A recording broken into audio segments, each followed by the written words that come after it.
I saw examples of the largest Oracle rack cluster in the entire company that is just grinding and not able to fulfill queries. You take that same data, model it in Neo4j, and on 1/10 the hardware, you can run 1,000 times faster. Philip Rathle, CTO of Neo4j, didn't just stumble into understanding systems. I lost my mom pretty early when I was around 10 years old.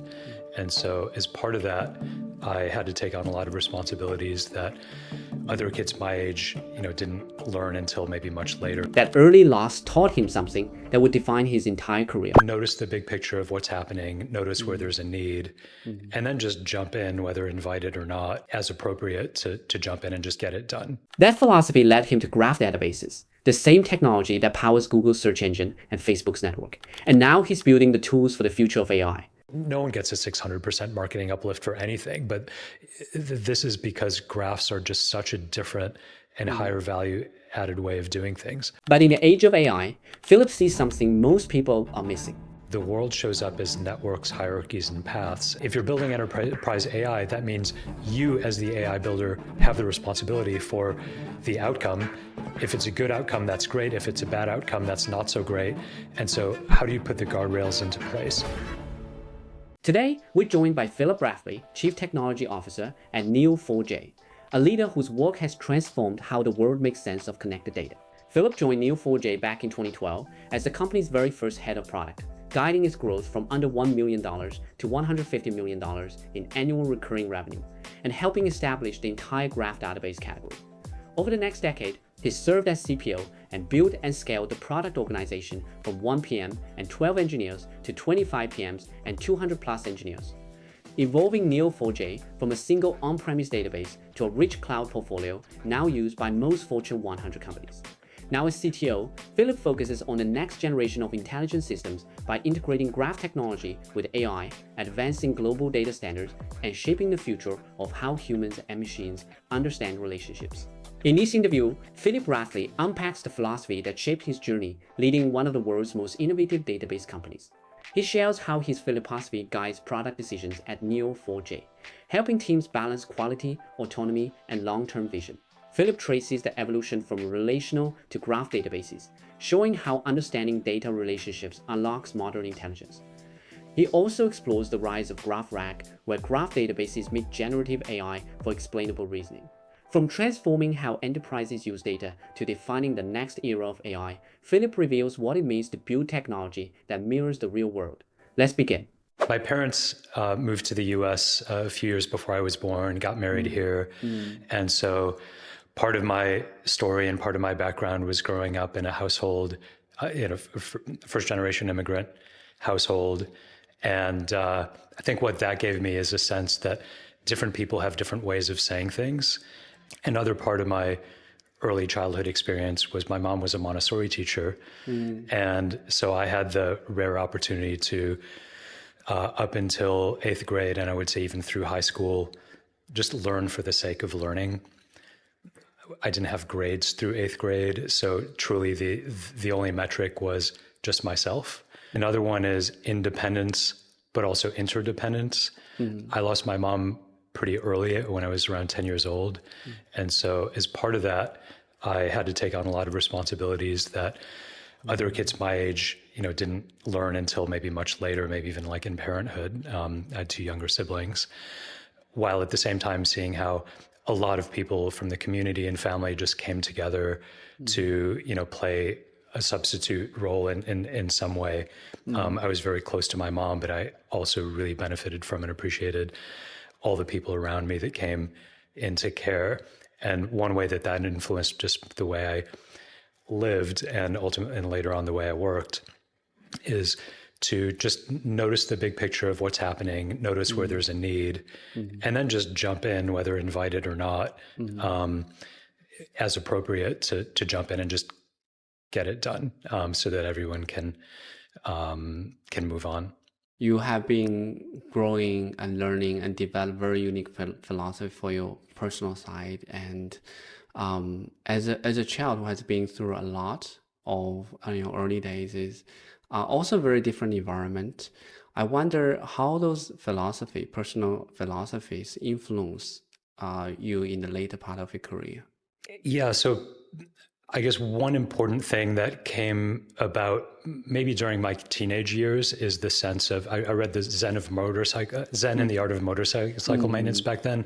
And like the big takeaway from that book that stuck with me is a sense of quality. And the punchline or spoiler for that book is it's really about quality of experience, quality of relationships, quality of intention, quality of results. But, of course, that one's a little bit finer. You don't need to sweat things that don't matter so much. You need to choose where to put your effort. But having at least a sensitivity to quality and what matters is something I carried forward into my work life up until now. Another one, which is something I tell PMs that I hire, that I've hired over the course of the years is particularly early product managers who might be careful about, like, hey, here's my swim lane. I don't want to tread on anyone else. Like that's a real thing. You don't want to tread on other people and their responsibilities.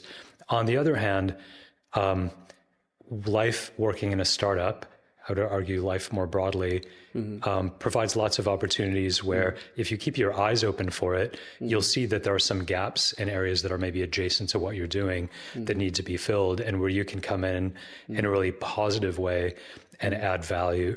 And that's a natural way in which I grew my responsibilities early in my career, and which I think, anyone coming into the workforce, anyone at any stage in the workforce can get more fulfillment out of their work, because by doing that implicitly means that you understand the bigger picture. And if you understand the bigger picture, then you're like the bricklayer that understands that they're building a cathedral, not just laying bricks.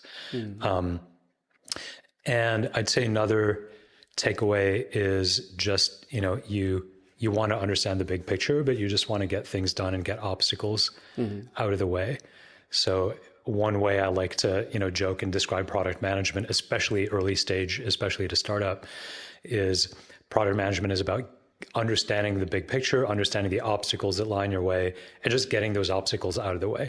So you had a great philosophies, like comes from your personal journeys about the quality of the taste and stepping up to getting more responsibilities and also jumping in help.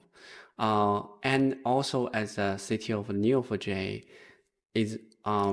what is your philosophy of building product for the Neo4j? Yeah, so at Neo4j, I was the first product hire back in 2012. So I met our CEO while he was still in the process of raising his A round, and was looking for someone to that he could hand off the responsibility of building and managing product, so that he could graduate into, like, he's PMing the company. This is like my product way of describing a CEO's job. And for a long time, for a while I was an individual practitioner, and then grew the team ultimately to about 25 people, then changed roles to CTO, handed the reins to a successor CPO. And in product, there was a point in the journey where there were enough people, and my style is I like to delegate as much responsibility as possible to others. It took a while for me to realize that was a thing. Early on, I liked doing everything myself. But then after a while, you realize that, okay, my product can be the team, and my product can be the portfolio and how things work together. And so at one point, we were preparing for an offsite, trying to get the team aligned. And my chief of staff at the time, who was both brilliant and had a good sense of humor, said, well, maybe what we need now is a Philip-osophy, where you can provide what is your philosophy for the product, for the journey, for how we make decisions around short versus long term, how we prioritize different parts of the portfolio, what the bar is for the definition of done for different parts of the product, ranging from database kernel to the clustering layer, to the database, as a whole, to the service, all, for across different tiers, and for open source versus commercial versions, all the way up to tooling and APIs.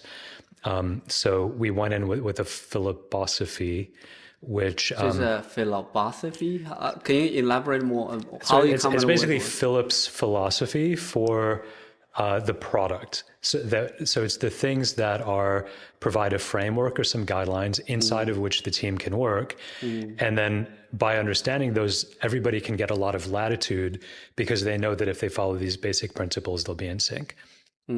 Gotcha. Who come up with that name? That was my chief of staff, Jennifer. It's very brilliant word. It captures the essence. I think it's good if you take it with a sense of humor.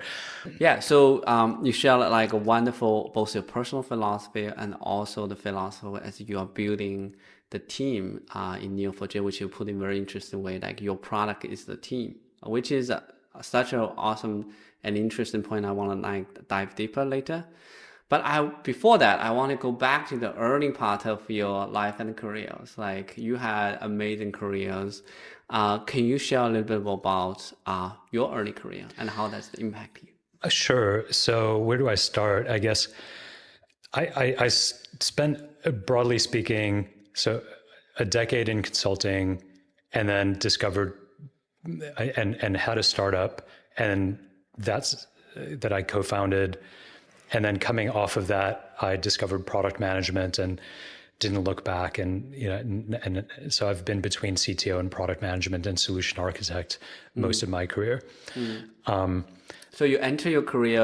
I heard you enter working at a company called Anderson Consulting initially. Yeah, which today you would know as Accenture. Back at the time, they were called Anderson Consulting, and they at the time. I basically fell into IT. I'd been working with computers ever since I was very young and playing with like Apple II and Texas Instruments machines, and did some programming early on and liked it, and landed at Accenture, or then Anderson Consulting.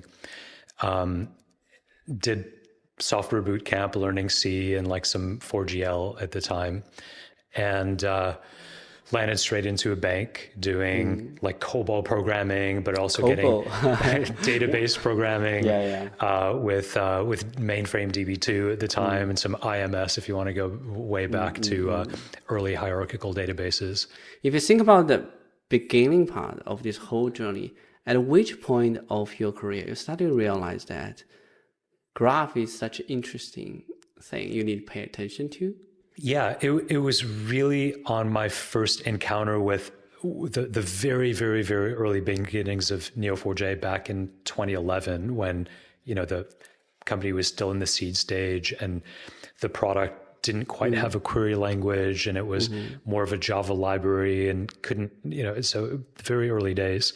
But at that time, those who were around in the early 2010s, this was an era where there were all of a sudden new database models coming out for the first time in, since the 1980s, when the relational database was invented. So it was 2011 when I first discovered Graph. And if you look back at that time, what was happening is the industry was, this was the birth of NoSQL.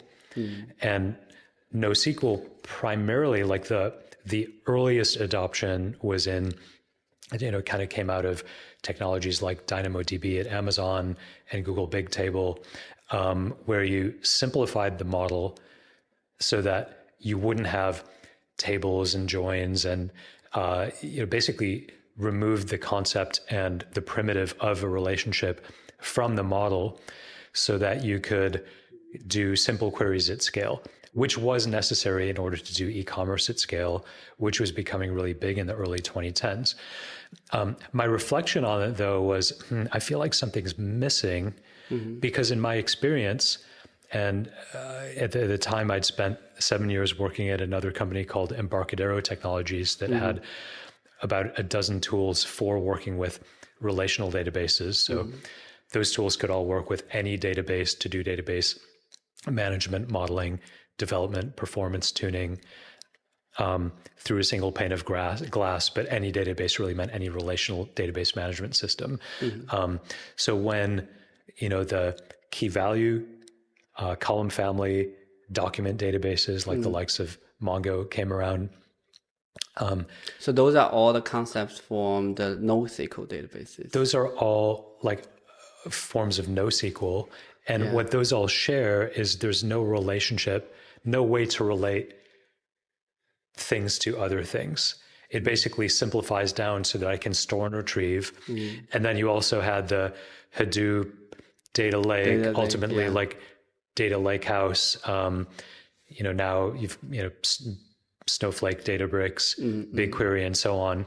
But those technologies as well, largely, even the ones that embrace relational like Snowflake, aren't so much about relationships in data, but they're more about storing data and doing, the kinds of analysis and the kinds of statistical analysis and querying that largely looks at one kind of data and scans through. It does essentially search and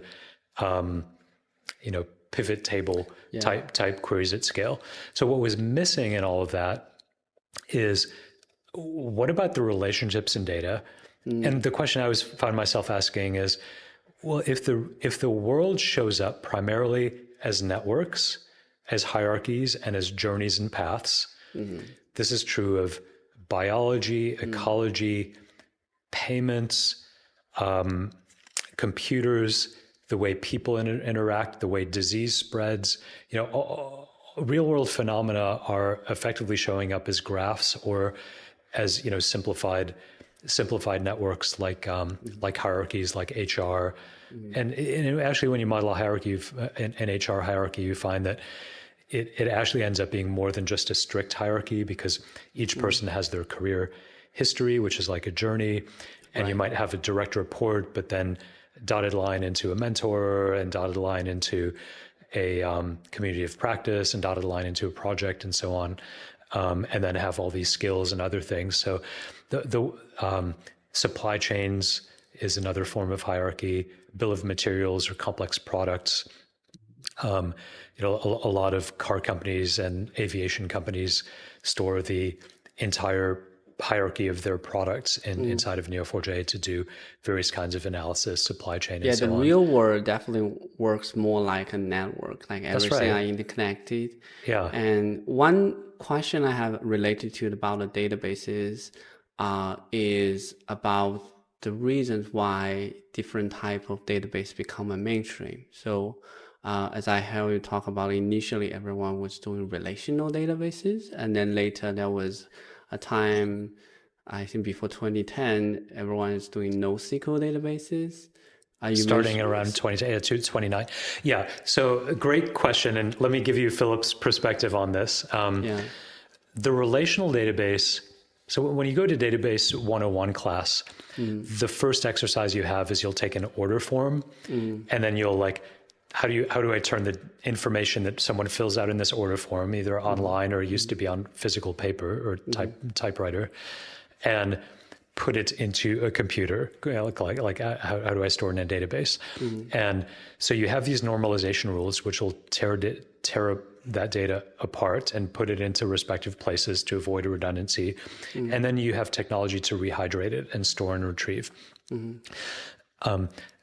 The reason that that's the Database 101 example is that relational databases were born at a time, so the mid to late 80s, where the big business problem at the time that computers were able to solve was business process automation. So take processes that were human beings like writing on paper forms and digitizing that. And so the initial use case for relational databases then became how to take a paper form and store it in a computer, in a database management system specifically. Now, I don't mean to say that relational databases can only do that. They've evolved to do a lot, but that was the initial design principle, and a lot of the architecture for solving that as a problem, all the way, including the fact that you have a fixed schema model, which corresponds to the fact that paper forms are human generated, they're easy to understand, and they're fairly fixed, and it solved that problem well. which happens to be very unlike the real world, which changes all the time. And like now you've got all infinite kinds of different kinds of data sets that I can bring in and bring together. You have a requirement now for data to be much more agile, or for your database to be able to store different kinds of data. Say, okay, I'm going to try this today. No, some of it worked, some of it didn't. You want a model that's adaptable. And then relational databases, because they were designed to do relationships, but at a fairly simplified level to handle normal deduplication, normalization rules, is that a join table and primary foreign key relationships ends up not being the best computationally efficient way or the most understandable way or the most flexible way of working with connected data. And this is where graphs come in, is with a graph, you basically can say, I have my table with my things. You can spill all those things out as marbles, store them in the database, and then have other kinds of things that each exist independently, and just drop in a relationship as an object, is an instance between any two nodes that have a relationship, whether those nodes are similar kinds of things or different kinds of things.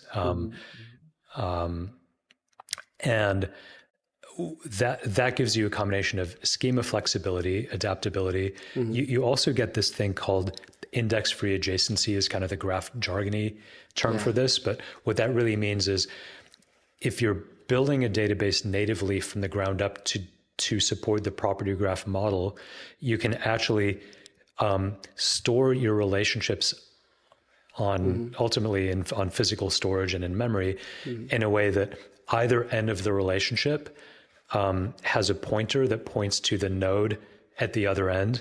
What this means is I can get from one node to the next, to the next, to the next, just by chasing pointers along the relationships. You can do about 2 million of those pointer chasing operations per compute core per second on CPU. Wow, that's very fast. And so early on,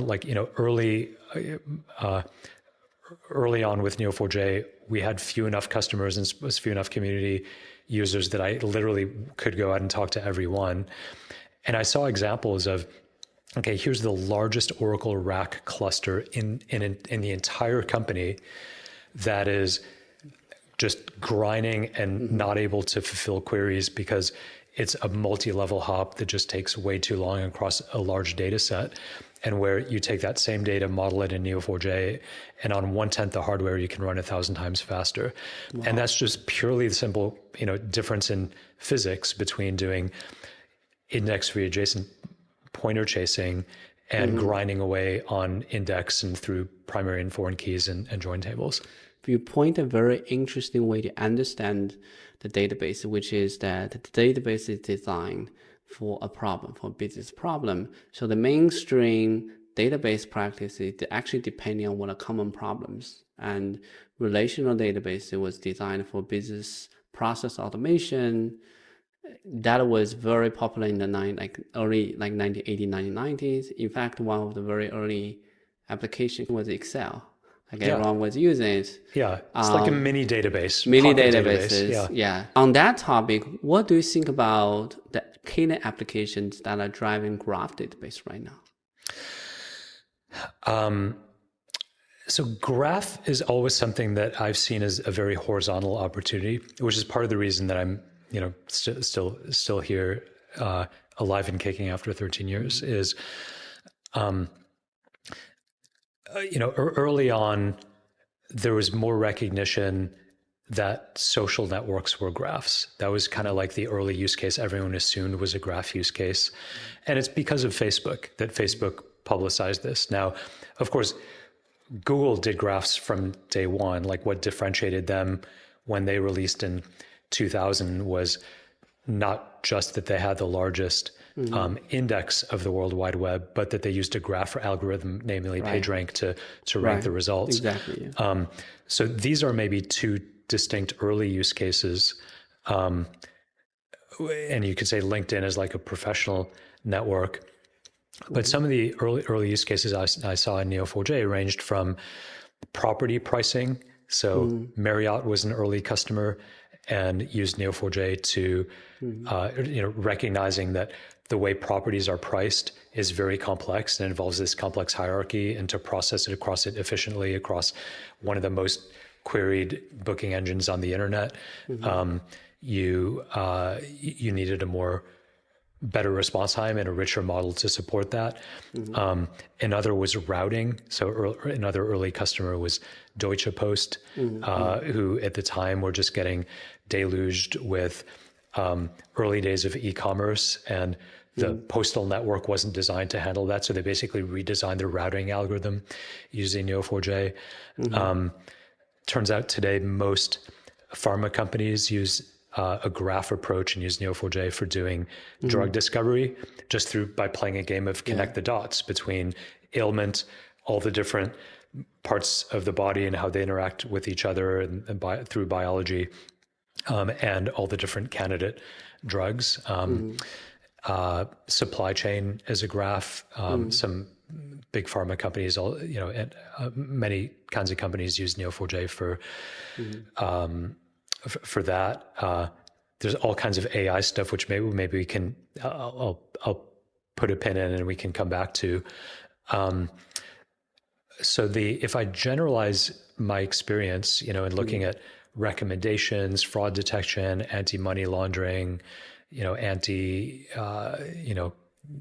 policing kinds of use cases, I keep coming back to the generalization that the world shows up as networks, hierarchies, and paths. And anytime I have a problem that involves one of those, if I haven't applied either graph analytics in some form or like real-time transactional operational database approach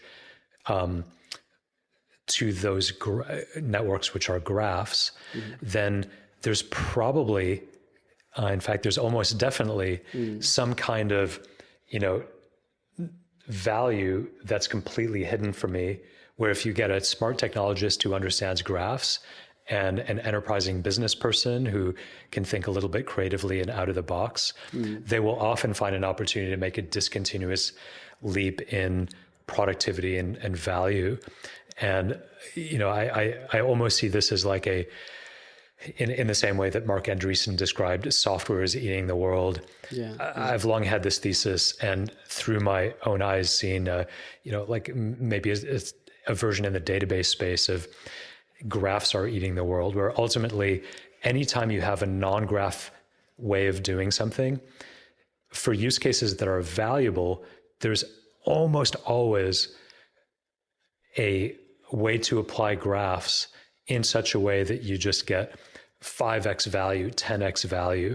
I've seen cases where a company will do marketing and get like a 600% uplift in customer engagement by using a graph approach. Well, no one gets a 600% marketing uplift for anything, but this is because graphs are just such a different and higher value added way of doing things. Yeah, exactly. Like you mentioned, graph is eating the world.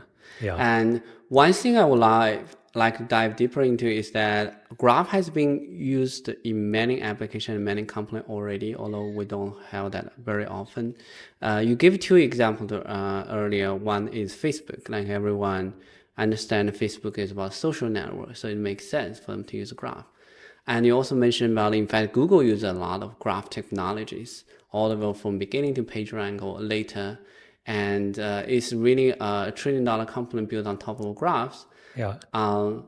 Any insights about how graphs are used in that domain, like search engines? So search engines actually are interesting in two ways. One is Google is truly a company that's built primarily on its search business, though, GCP is doing extremely well and they have other money-making businesses. But it became a $1 trillion company based on its search business. And that is entirely a graph-based business. So it's PageRank, number one, which uses the topology of the graph and does graph algorithmic computation in order to rank individual pages based on the number of inbound links, and then doing that iteratively so that the inbound links are weighted based on the number of inbound links to, the inbound referring page. Then 12 years after that, like 2012, Google released the knowledge graph. So Google's knowledge graph refers to the graph of, well, what do these things actually mean? Not just using the topology of the pages, but semantic meaning. Yeah. And so that when I do a search on Rio, you then have a choice between, well, did you mean Rio the casino, Rio the city, or Rio the movie? And, Google doesn't publish numbers, but there are people out there that try to reverse engineer how large it is. And last I heard, it was probably around 50 billion entries very and close huge, to a trillion relationships.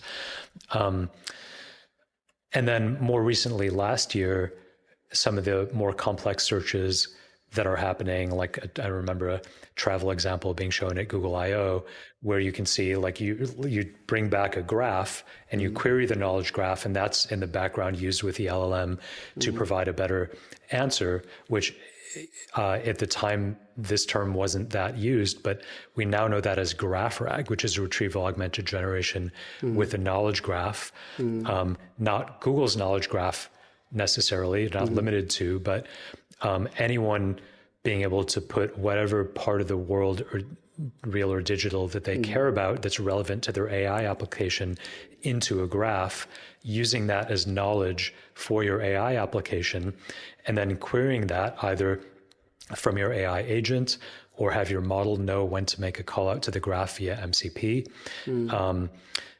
So that's actually become a pretty big use and a pretty big trend, again, across pretty much anything. So coming back to your question, what are the use cases? We've kind of evolved from, there's some common, naive, well-known use cases like social and web search, to where now it's, really anytime you want to mirror your real world or mirror your enterprise and have, let's call it a digital twin of that, to serve as AI knowledge, not just as memory, but and the distinction I make between memory and knowledge is memory is maybe persisting some facts. And sometimes you talk about like using vector embeddings as memory, but vector embeddings they're not human understandable. First of all, like you look at a vector and it's just a bunch of numbers. What does it mean? It's only if you have 3 vectors that you can actually get any value. And then it's comparing the distance between this one and that one. And then I get, that's one algorithm and one way to understand the words, but not the context around how those things interact with the world, and not in a way that can give you explainability, not in a way that can give you a whole set of richer answers that come from graph pattern matching and computation, as well as having optionality around, let's say, statistical based algorithms, be they graph or otherwise, like PageRank, which is, unsupervised graph machine learning, to deterministic queries like graph pattern matching. So that's a mouthful. Let me pitch it back to you. Yeah, that's you actually mentioned such a great paradigm shift. Even like starting with Google, this example is like the first generation of their algorithm is based on PageRank, which the page on the one hand refers narrow page, but on the other hand is also the web page. So the whole Google web search engine is based on the fact that there is this graph of web pages. And then you mentioned about like in around 2012, they started to have this concept called knowledge graph or entity graph, and they had upgraded our algorithms on top of that things. And for many of our audiences, they may not have the context of the graph databases on that. How do you explain to them to the concept of like knowledge graph? What is a knowledge graph, and why having a knowledge graph would be helpful to improve the results of search engines or other applications? So it depends who I'm talking to. Let me explain it from 2 different perspectives. If I'm talking to a like CIO, CTO, I describe it as, in the enterprise, you can't, so there's just some new AI executive orders in the US that essentially say, look, we're not going to push liability or responsibility for AI results to the model providers, which is, I actually think that's a good decision in many ways. But the consequence for a CIO, CTO, and everyone, down the chain, including the developer, is that means if you're building enterprise AI, that means you as the AI builder have the responsibility for the outcome. If it's a good outcome, that's great. If it's a bad outcome, that's not so great. And so how do you put the guardrails into place? So a knowledge graph is a way to bring, to bridge human and machine understanding inside of my AI application so that AI already is not just one LLM. In fact, this is kind of my pet peeve around how AI is regulated, and a lot of regulators talk about AI, is oftentimes people will talk about AI, and I think even AGI is, depends on an assumption that you have one monolithic thing, which is one giant LLM, foundation model that will answer all questions. In the enterprise, it's very much not the case that AI applications ever, like almost ever, just use one L. It's big models, small models, multiple models calling each other, models calling out to tools, and so on and so forth. But so a component that you need is a database that's part of your stack that not only includes your data, but connects your data and can be queried by the machine, but then also fed by and understood by humans. And so a knowledge graph is a graph database, and the graph model happens to be an ideal way, like it's structuring data literally the way the human brain structures data, as nodes and relationships, or as synapses and neurons and synapses. It's structuring data in a way that's understandable to humans, and that is most efficiently processed. That lends itself to efficient processing of complex connected data. And that is schema flexible in the sense that you can just add data. So one example, let me give you a concrete example, is Klarna was in the news a lot the past year because, they built this AI application and said, look, like we unplugged 1,200 SaaS apps, including Salesforce and Workday and many others, because we built this AI application. Well, little known fact is that AI application is basically Cursor with Neo4j underneath it. Cursor, of course, is like the development tool. They build applications using Cursor, but it's basically saying, I'm going to take all the data from across the enterprise, connect it and using a graph. It doesn't necessarily mean you need to take all the data in the enterprise and put it into your graph, but it's taking the important information about the key entities and the things that are central to your business, connecting them together, and then iteratively growing on it in a way that actually gives you data network effects and use case network effects, where a use case network effect is, once I have my data to solve a particular problem in the graph, oftentimes that is enough of a critical mass of data that you can solve other problems that you didn't even intend to solve. So I've seen companies that started maybe with one department here, one department here, one department here that didn't know about each other. Then they found out about each other. And then you started building new applications every month that leverage all three data sets and create a cohesive greater whole. I hear like two key benefits of using the graph is like when we think about using the data, either we just use the data but put in a monolithic thing, which is like the model itself. But in the enterprise cases, like you mentioned, oftentimes there's a small modules of entities, and there's relationship among them. And if you organize the information this way, it's more human understandable. People can understand that. And if you also organize this way, they can encourage collaboration and build small pieces together, putting them, like combine them to create like a bigger pieces on top of that. Because everyone now is talking about large language models and how they want to use this in enterprise cases. What do you think about on architecture for good like AI applications will look like from your perspective? So definitely agentic architectures that leverage big and small models together for different tasks, but that also use where the application has optionality to be able to get probabilistic results for problems where that's acceptable and appropriate, but deterministic results for, let's face it, like some questions have an exact answer. We kind of forget about that, and because we become so impressed and so enamored, with what models can do. I'm continually impressed and more reliant on my day-to-day life by leaning on LLMs. But for the myriad of enterprise use cases that are out there, you actually want to use a combination of multiple new technologies and then as well as existing technologies, and use a combination of the best of multiple worlds. Another way, and this actually also is a follow-on answer to the last question of how would I describe it to someone who's deep into AI and understands AI history, which like you do and probably a good part of your audience does, is neurosymbolic AI was a big thing back in the day.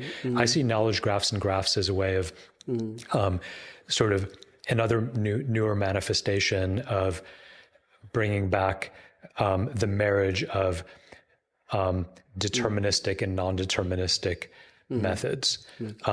But so broadly speaking, I'd say AI you need some kind of orchestration layer. You need for your machines, but AI orchestration. You need multiple model providers. You need an eval framework. You need but you need one or more databases that can serve as memory.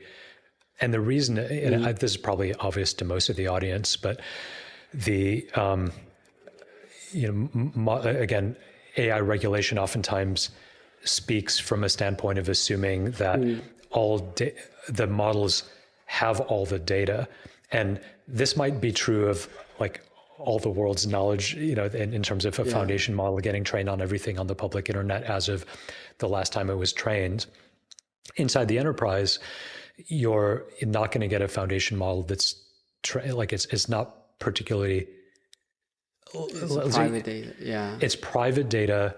That private data can often change from moment to moment, and you want to deal with a customer based on, or a partner or an employee based on the latest data. You also want to be able to apply security and privacy access controls.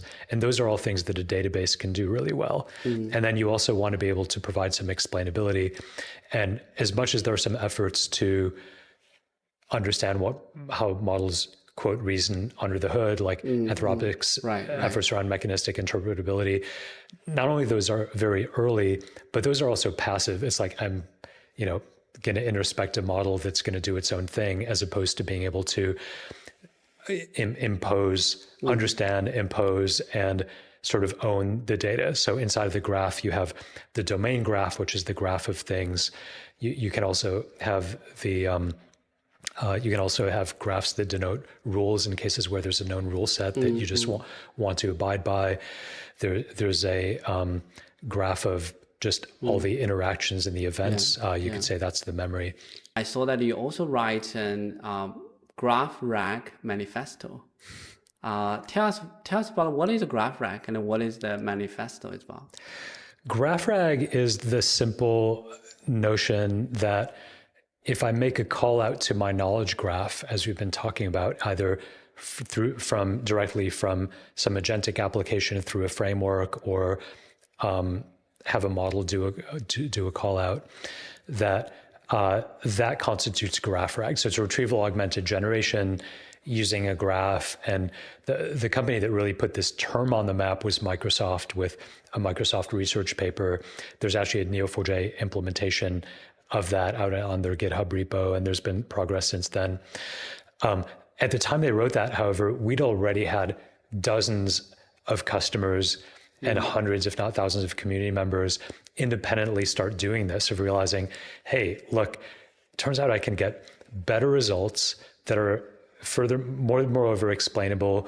And maybe this was less obvious in the early days because it's more of a productionization problem, but apply security and access controls using a graph, and that the reason, and often they came to the graph after they'd tried everything they could with just models, small, large, fine-tune, post-train, and then tried vectors and realized that they couldn't get the bar high enough to go into production. So GraphRAG is that trend. And the reason for writing the manifesto was, to me, I was just seeing this show up over and over and over again. And a lot of people were getting it and hearing and discovering it independently. So I felt there was a need to just call it out, so that people weren't stumbling into it after having exhausted every other option, but actually understand and realize up front that, hey, this is a pattern. And if I understand that my application probably has, I think the highest correlation is if the stakes of an application are fairly high, stakes meaning high dollar value, brand and reputational impact of bad answers. If there's any kind of regulation around anything from data privacy to bias and so on, that if your stakes are higher, then you're going to have a higher bar. And if you have a higher bar, probably you're going to need explainability or need privacy and security, and you're going to need better answers. And it turns out GraphRAG is not just one technique, like it's one pattern broadly, but you have multiple ways in which you can use the graph.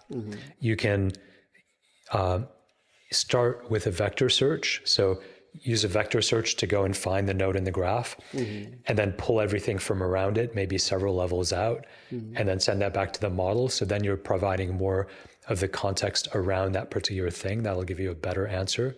Still probabilistic, but better answer.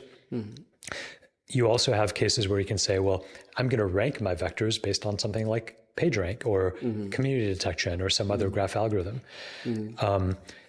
You also have certain cases where if a question involves a multi-level query and there's math, say supply chain risk,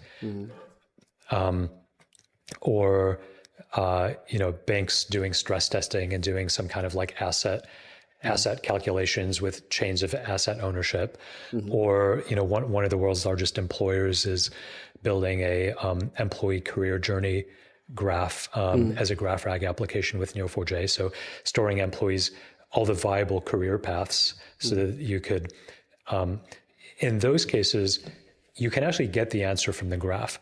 Because if you use a graph database, not only can it store your knowledge graph, which you can look at as being a fairly passive activity, but there are different kinds of, there's a query engine and an analytic engine that you can use to actually ask questions that you could say maybe is a graph AI that complements your generative AI.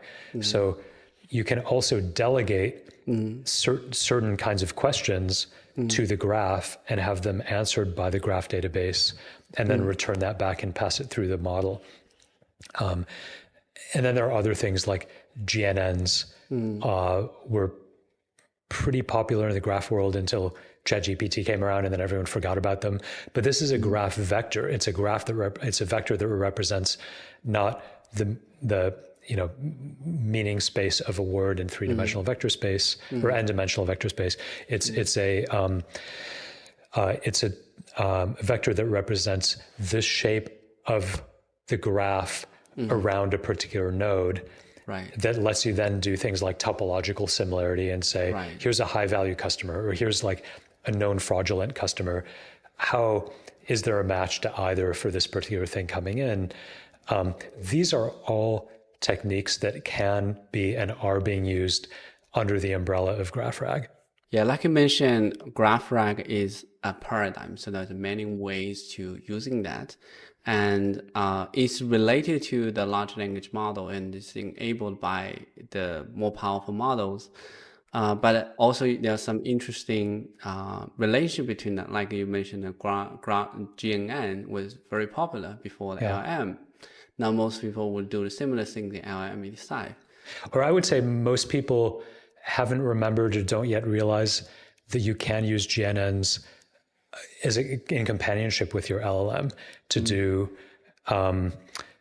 graph similarity and then inform the LLM with that. So I see GNNs having a role inside of GraphRAG. It's still pretty early days, so we'll see how that one shows up. And related to that, I actually have also, I know you coined a term called a locus of reasoning. Yeah. Can you tell us more about that? Yeah, locus of reasoning is like, where does your reasoning happen? And this is an important question in AI, is the LLM fully responsible for doing all the reasoning in itself? That has implications to explainability, implications to understanding your results and the quality of results, and knowing whether your results are, what's the probability of it being correct or incorrect. You can, with graphs, what's interesting is, in the case I was mentioning, like, let's ask as an employee, I'm going to ask the LLM, based on my current job, what are the different ways that I can get to this other job that's interesting to me, either because it's in a different location, or it's a more senior role in my department, or it's because another department that's interesting to me where I might have some prior background. And that answer is best gotten by doing a graph walk. So in that case, what you want the model to do is take that question, turn it into a graph query, delegate the question to the graph, have the model then take that answer back, convert it back into language, but not mess with the answer. So in that case, your locus of reasoning is in the graph. Or you have this in between case where you can say, I'm going to ask my model a question, but then my model is going to reach out to the graph, pull some information back from the graph. Maybe like, I'm going to start with a vector, pull back certain things, filter the relation based on relationship. So I'll pull back Philip and all the information, multiple levels out, related to, I don't know, insurance policies if I'm in the insurance space, and then feed that back to the model. And then the model has an informed result. And in that case, you could say that the reasoning happens in the LM, but is greatly informed by the graph. So I'd say the locus of reasoning is shared there. Yeah, exactly. I think you provide such a great mental models about how the reasoning is done. Like, in essentially, is a lot of people are talking about reasoning LLM, in which that reasoning happening LLM itself. But what you point out is that LLM can do reason only when it has the information it needs, or it has the help it needs. So there is this whole bunch of system on top of LLM. The graph database is one example of that would enable LLM to reason better. And related that, I am very curious about your takes about the roadmap of companies like OpenAI and Anthropic on the AGI, because they are really pushing forward that there's a monosodic model that would have the world's knowledge and can do the reasoning inside. It's like all in one box. And they're putting a lot of money on that, like stock at 500 billion on that. What is the take on those? That's the end of part 1 of our conversation with Philip. In part 2, he shares his thoughts on AGI, mindful leadership, and building technology grounded in human judgment. Don't miss it. Subscribe to FounderCoHo if you haven't already.